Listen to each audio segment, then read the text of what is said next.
me, Colleen.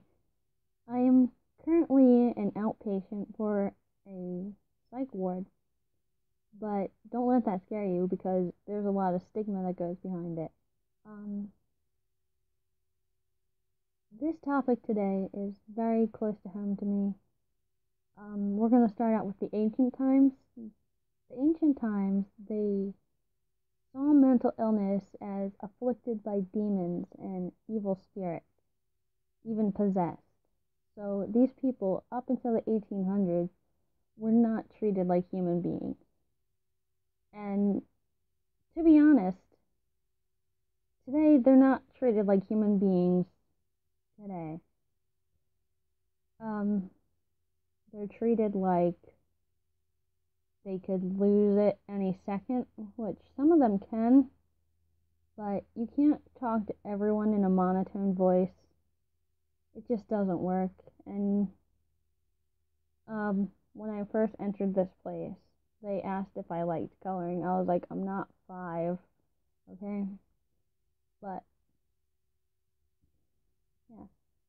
But back in 1839, Edward Seguin came up with the first insane asylum.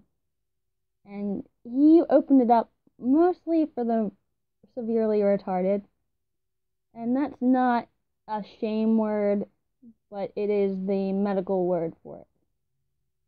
You can say medically handicapped, you can say Down syndrome, but back then it was called retarded. America and other countries today have turned it into a slash against people who have this illness, but it didn't originate that way. But before this Edward came along, other psychiatrists found it funny to lock people up in their own insane asylums and laugh at them, chain them up, and make a mockery of them. Later, Edward comes along and unchains them and provides a stable household for them. After that, he comes up with the straitjacket for those who harm themselves and harm others. All the way up to today, they've come a long way with how they treat their patients. But now we're going to talk about the public. In the public today, mental health is very much on the hush-hush. People don't want to talk about it. They think, oh, I have a mental illness. I can't talk about it.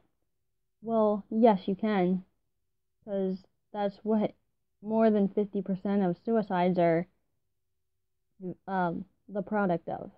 Because people feel like, oh, we live in a society where everyone has to be perfect. I can't speak up if I have a deficiency. No, you can speak up. But when you speak up, you will be treated a little bit like a child, like you can't take care of yourself. But what future psychologists need to realize is those people are still people. Like, yeah, I have schizophrenia, but I'm still a 25-year-old woman who wants to be talked to like an adult. So, yeah. Stigma in churches. Back in the 18th century, there was the witch hunt. And people who had mental illnesses were accused of being witches or property of Satan, and the test was to throw them in a lake with a cylinder block at the end of their chair. They're tied to a chair, and if they come up, then they're a product of Satan. And if they drowned, well, they drowned. So the church was very cruel. But today, some churches even believe that, well, you're not really schizophrenic. You're not really bipolar. You don't really have depression. It's all spiritual. And don't get me wrong, some of this is spiritual. Like, Satan is the reason that we fell, besides man. Like, he's the one that pulled the trigger.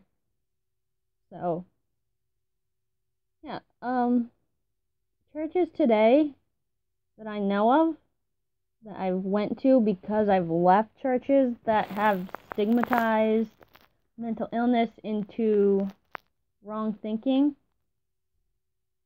have a better view of what mental illness is. Like Calvary Chapel of Central Bucks with Pastor John. He sees it as a mental illness and you can trust in the Lord, but you need medicine too. And Tom Allen's church, Riverstone, is the same way. I don't know of many other churches that think that way. Unfortunately, a lot of churches will say, you're not really sick, trust the Lord. But, I lost my thought. Watch this video in the meantime. Pause me. Okay, I'm back. So yeah, stigma today in the public shouldn't be silenced. It is something that we all struggle with, whether we know it or not. If you think that you're perfectly fine and perfect, then there's something wrong with you. We live in a fallen world, but that doesn't mean there's no hope. God came down and died on the cross so we could spend another side of glory with no pain and no voices and no hallucinations and no mood swings and no depression. So don't give up hope. Bye.